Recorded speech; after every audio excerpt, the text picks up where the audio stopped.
The effects of marijuana prohibition are felt by all Americans in every walk of life, regardless of race, creed, color, religion, social status, wealth, gender, sexual orientation, or even one's use or non-use of marijuana.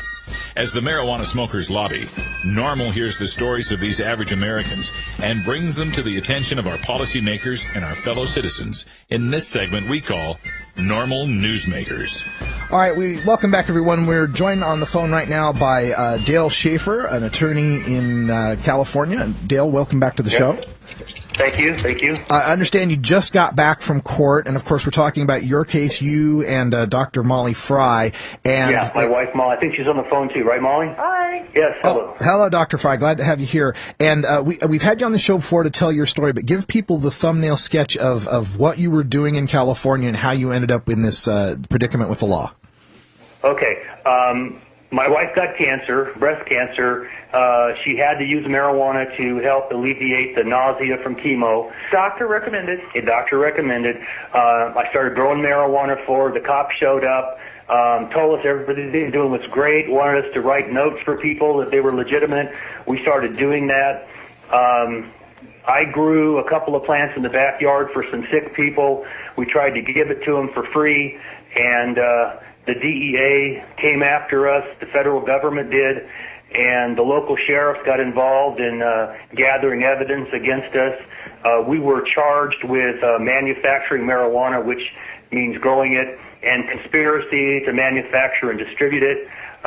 We were tried, convicted, charged. We were sentenced to 5 years in prison, and today's hearing was to give us the date we have to surrender to begin serving our 5 years in federal prison. But the 5 years in federal prison was determined on the basis that there's a somewhere statute that says if you grow more than 100 Gail, I'm getting there. If you grow more than 100 plants, you then become a big wheel and therefore need to be punished severely. Well, what no one told anybody, my sheriffs, my attorneys, anybody who talked to me, was that they were counting the plants sequentially over several years. It took them 3 years before we got to 106 plants. They then added those years together because the statute is 5 years long and said, ha, you're a kingpin. Wow. When in fact, we never grew more than 100 plants. We never grew more than 40. Yeah, so really, if you're talking about a 5-year statute, if you grew 20 plants each year, there you go, you're a kingpin. Be in trouble, yeah. Wow, that's... Exactly. We recommend everybody grow 19, no more than 19 a year. Yeah. That's what our county guidelines, we tell them in our county guidelines now. Don't grow more than 19 a year, especially if the police are coming out to look at your garden. Yeah. Because the feds can get you. So this is... And they even count dead plants. We had 27 dead plants, which is the 27 plants that threw us over the limit between, something in the 80s to 106. And they were dead, but because they still were laying there and they had roots and a stem and leaves, dead as they might have been, they counted as plants. Wow. This is unbelievable. We're speaking with Dr. Mollie Fry and Dale Schafer, a couple who are growing medical marijuana for themselves, helping other people trapped in this federal court, this web here, sentenced to 5 years. And so what was the result of your court date today? We're going to prison on May 2nd for 5 years at the taxpayer's expense, and it's absolute crap, but what can we say? We are both very sick, and we're going to have to go to medical facilities to be cared for in prison hospitals because we have to have medication all the time. Sure. And, of course, not medical marijuana. Oh, no, we haven't been able to use medical marijuana since we were arrested in June of 2005. Yeah, my husband takes over $2,000 a month worth of drugs right now, narcotics, rather than the small amount of marijuana I used to feed him every day. When they took his marijuana away, they had to put him on to $2,000 a month of narcotics just to keep his pain away. Yeah. And, of course, when you're in the trial and when you're in the sentencing and all of these hearings, there is no such thing as medical marijuana. You're just... Oh, absolutely not. We couldn't call our patients. They were clients, and we were portrayed as major West Coast drug dealers It was just outrageous. We couldn't use the word medical with marijuana, even though we snuck it in and here and there. And I wasn't allowed to be a doctor prescribing medicine. I was a doctor who was scamming the system and signing notes. Yeah, they portrayed it all as I a scam. examined every patient and had notes to prove I'd examined every patient, had medical histories and documentation from other doctors on every patient. They wouldn't let any of that in to defend us. Yeah, and of course, this happening all in the context of a state that is perfectly fine with what you're doing. The people, the voters there have approved it, and if it weren't for the feds butting in on this situation, you would be treating yourself with cannabis and probably living a wonderful life here. But now you're facing 5 years in a prison with people who have really hurt people, and this is just wrong. Well, it's hypocrisy is what it is. California passed medical marijuana statute in 1996, Prop 215, which authorized all of this. In 2004, the governor signed legislation called SB 420, which clarified this, allowed collective cooperative grows. We were one of the premier physicians in the state writing these notes.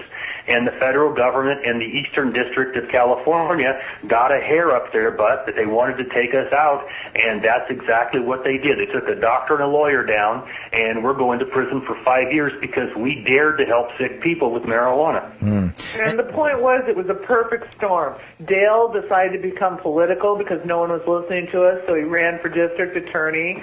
I became what I was, a professional who could then speak to an area of medicine with a degree of, knowledge and credence. And so I started testifying for the medical marijuana patients. All the juries were going out and being back 15 minutes later and saying, the doctor says it's safe. What the hell are you bringing him into jail for, court for? And so, they got, my husband was a political threat. I was a court threat, which they hate to lose in court, and we were advertising openly. We were not hiding anything. We were telling people it was their right. It was a plan. God made the plan, and they should heal themselves. And we were supporting them in taking control of their own medicine, which threatened the pharmaceutical companies. Yeah. And you get that many big, strong, powerful people threatened, and you eat shit. Yeah, apparently so. And Dr. Fry, both you and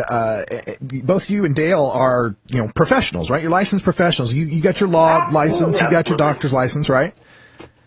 Absolutely. Yeah. And I have a law license, We were licensed professionals.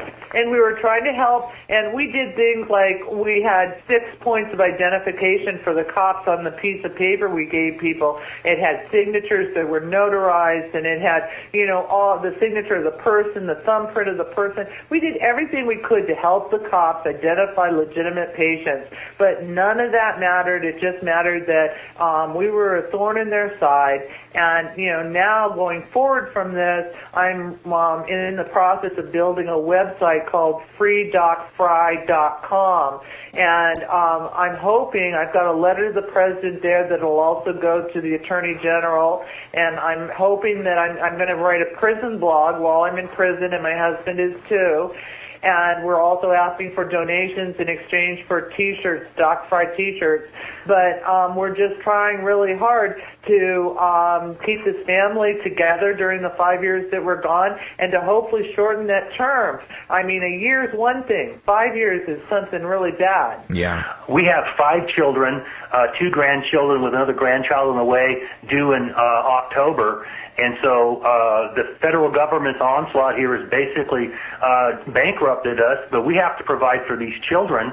And we're going to be gone for 5 years. What are we supposed to do? We've got kids that have to be taken care of here, and the government really doesn't seem to care about that. Yeah, 5 years ago, my 3 children were all college bound, and now I can't even afford to send them to community college. Yeah, this is the government that tells us we need to keep marijuana illegal, and we can't have medical marijuana because what about the children? Oh my gosh, what about the children? Well, here's children not able to go to college because you want to lock their parents and grandparents up. It's insane. Well, it's more than insane. It's more than insane. There is no way you can look at this without wanting to vomit because, cannabis has never killed anybody. It's non-toxic, but you can pull the alcohol you want and get sick and stupid. And die. And pharmaceuticals, every one of them is a poison that can kill you. Cannabis is a medicine that's non-toxic, not a poison. You can't die from it. And we were trying to get people legal and treat them. And this plant's been used for 5,000 years for medical purposes. And it's within the last 100 years that our government decided we're going to castigate this stuff and make it bad, even though it's not bad. Every study they do proves that it's good. Well, speaking to studies, because I'm the doctor, is what happened in 1990, it was actually an error on the part of the Bush government, but they were trying to stop cannabis research, and they let them find the cannabis DNA, and so you no longer had to have a cannabis plant anywhere in your lab or anywhere from hundreds of miles. All you needed was the DNA, and from 1990 on until now, cannabis has been extensively studied because of the DNA, and we now have discovered that it is one of the most effective anti-inflammatories, equal or better than Motrin and other anti-inflammatories available, yet non-toxic. It is also a great pain reliever. It shrinks brain tumors in non-malignant cases. It's involved in muscle contractions of the stomach and heals all sorts of stomach ailments, from ulcerative colitis to a number of other colitises that people are sensitive about. But the point is, cannabis works for them, and it's like Galileo. I'm Galileo, and I'm saying the sun is in the center of the universe, or the solar system. That's the way it is. And the Washington is the church, and it's stupid with a blindfold around its eyes and a hand over its ears, and it's like, no, it's the earth in the center of everything. And they're wrong, and there's 20 years of research to prove that they are wrong, and yet I'm Galileo, and I'm going to prison for their stupidity. It's in the dark ages. Yeah, it's a travesty, and I want to make sure we can get you as much support as possible. So this website, freedocfry.com, is it just F-R-Y? Yeah, it's just F-R-Y, and it's doc, D-O-C. And the reason why I use doc as an acronym instead of doctor is because marijuana is non-toxic. The only reason why I say 2 pills every 4 hours is because more than that is a toxic level over time. There's no doctor involved in whether you use marijuana. It is a personal choice because it's a non-toxic thing. Yeah. It's like I say to you, do you like lettuce? And you go, oh, lettuce is great. So eat some, and if you don't like lettuce, don't. Yeah. What can I say? Right. So, it's freedocfry.com, and like I said, I hope to have a prison blog going. I'm looking for people who have those computer skills, because I don't. I need someone to scan my blog. It's going to try to come out every week, and then I also, I've got the website set up, and I'm going to be marketing T-shirts, and I've got leftover T-shirts from when I was in business, and those will go first for donations, and then after that, my granddaughter's made a picture, and I'm hoping it'll be kind of a secret club among us and those in the know that, it looks like a regular T-shirt, but it's really free.fry.com, and we're going to get her out because you send a letter to the president. Dr. Fry? Like Free Mandela. Yeah, Dr. Fry, I think I just got you someone to do that for you. I just got you a computer-savvy guy on our chat room. Doc Herbalist is offering his services. I've got his personal number. If you'll stay on the line after our interview, I'll probably just have to email it to you because we have to go on our second hour. But I'll email you his contact information, and we'll get you some help on setting up that blog. Thank you, Dr. Herbalist. Yeah, Dr. Herbalist will help out. And that's one of the things we do here at our show, is that we're all about crowdsourcing and trying to, get the information out on these trials and on these travesties that are happening, but also to rally together. You got to realize in Egypt what has happened is something wild has happened. There's a social network, and it's controlled by us, the people, and only 1 out of every 3 people vote. But if we can get all those silent majorities to voice out on the social internet, we can take back the world to kind and true humans who have care and love and felt alienated and out of it. This is a moment, a chance, an opportunity for all of us to be free. I agree. I think this is it's happening because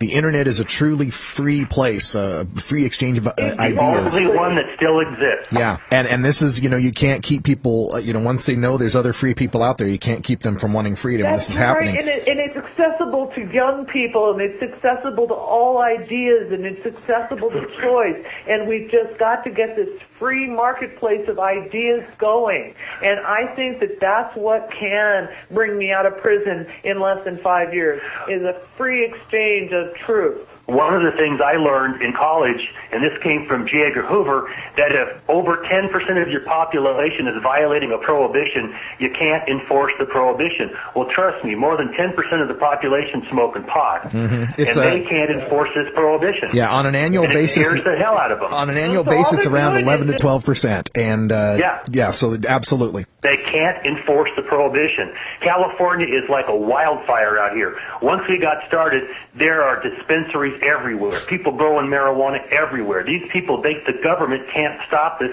even if they wanted to right now. And the thing is, the drive is so much beyond just, let's have a drink or whatever. These are sick people. I mean, I was driven while I was still receiving chemo, while I was recovering from chemo, I was driven to find people who were equally suffering, that I could give a note to protect them from the law, that while they were dying, while they were suffering, while they were disabled, they did not deserve to be threatened by the law and financially taxed by judicial system. It was wrong. And even though I was sick, I went out and found these people and started this, what has now become a very common business of medical marijuana. But I started it for the humanity of it. And I started it because I too was a patient.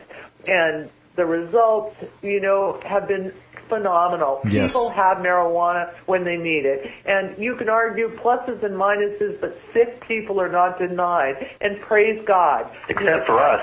Well, okay, so I go to prison for 5 years. But how many thousands of people in California have I freed? Yeah, absolutely. We're speaking with Dr. Mollie Fry and Dale Schafer, who are facing, like you heard, 5 years in prison. What is the date that you have to report? May 2nd at 2 p.m. we have to surrender to the federal marshals for 5 years in prison. May 2nd. Okay. So up until that time... And there's no probation. And then, of course, still probation after that. Is there, I guess the only thing you have left here is to ask for a presidential pardon, I would think. That's probably it. That's why there's a letter on my freedocfry.com. There's a letter to President Obama, and that's the whole idea. He might not listen to 10, he might not listen to 100, but maybe hundreds of thousands of people all agree that we want to free Doc Fry and her husband, because these people genuinely were trying to help humanity get better, and we're in it for the money. We never made a dime off marijuana. We're professionals. We made money off being doctors and lawyers. Yeah. And the only reason why Dale ever gave medicine to anyone was because they were going to die before they could get it from somewhere else. Yeah. And it was completely something that the police had told us. Go ahead. If you have extra, give it to people who are dying. And, we can't prove it because we weren't smart enough to tape the recordings when the police were in our house telling us, go ahead, it's no problem, don't worry about it. Yeah. Well, people will be now, that's for sure. They'll learn from this. They'll learn from, all the pioneers. Trust the cops, they lie. Yeah. Good point. Yeah. Good point. I can tell you that as an attorney. It's called Test to Lie. Do not trust the cops. They set us up, and everything that we told them, they testified against us in trial about. Yeah, they turned it around and used it, and it was like the sheriff was testifying, and our attorney asked, so those hours you spent on the phone with Mr. Schafer talking about politics and baseball and the basketball games and all that personal stuff and political stuff, and when Mr. Schafer said, I'm one of the good guys and I'm not trying to cause trouble and we're trying to prevent the illegal sales of marijuana and stop the illegal market and do the medical market and blah, blah, blah. He goes, all those hours you spent on the phone, those were a lie? And he goes, oh, yes, you'd have to say they were a lie. I was undercover. And he said, so even though you represented to be Mr. Schafer's best friend to talk to him about the legal way to implement California's law, that was all a lie? And he said, totally. And the judge edited it and it wasn't considered entrapment. You know, our listeners out here, I'm watching the chat room right now, and they're all just up in arms about this, and they're just horrified by all of it. And they want to be able to support you, and I've told them about the website, freedocfry.com. Well, I got to get it up. It's in progress. Okay, and so they I haven't managed to make it yet. Okay, well, I'm ignorant. They also want to be able to send donations and well wishes to you. Do you guys have like a post office box or someplace they can send snail mail? We do, yes. It's P.O. Box 634 in Cool, C-O-O-L, California, 95614. We really appreciate it. Absolutely. I was trying to send my kids to school, and we can't even hardly feed them now. They have literally bankrupted us. We cannot practice law and medicine until we finish our sentences here. And I have 5 children, and 2 children were on the way. And we were trying to do the American thing, send our kids to college, and get them educated like we were educated, because they can't take that away from you. And the government gutted that. We have to start over again. When we get out of prison, we have to start fresh again in our early 60s. I'm 57 years old. I have to start over again when I get out to build my life again. Man. I have nothing left. They took it all. P.O. Box 634, Cool, California, 95614. We'll get this posted up on our blog. And as we round out the hour, as we round out the hour, Dr. Fry and Dale Schafer, there is a book about your trials and tribulations, and I've unfortunately forgotten the title off the top of my head, and I know it had cool in it. Madness. Cool Madness. That's it. And it's available. Just do Google Cool Madness, and you'll find how to purchase it. A third of the profits from the book do go to this house to help support the house. I want everyone to know that I get the impression that we're bitter, but that's just because we came from the court and it's a stressful moment in our life. Yes, yes. But the truth is that I can't speak for my husband, but I can speak from my heart. And I am here to serve and to help people. That's why I wanted to be a doctor. And I did the best to serve and to help them in the California law. And if part of that is to go to prison, you know what? There are people there who I can serve and help. Wow. And there are people in prison who will benefit from my love. Yeah. And I'm going to get to teach people. I have a doctorate degree, so does Mollie. We get to teach people in prison GED requirements, maybe even some college classes. I'm going to try to be a lawyer for people and do writs, habeas corpus, things like that. Where Mollie's has a PhD program in psychology. She can help with that. We're going to be useful in prison. 750,000 people a year continue to get arrested for marijuana crimes, primarily possession. We're going to try to help those people, too. Thank you so much, Dr. Mollie Fry and Dale Schafer. I'm sorry I've got to round out the hour here, you guys, but that is totally talk about taking lemons and making lemonade. I'm about to cry here. It's amazing. For Ganja John and Cannabis Carry, I'm Radical Russ. We got to go. Until next time, take care of each other, tokers. This is NORML Show Live, the voice of the marijuana nation.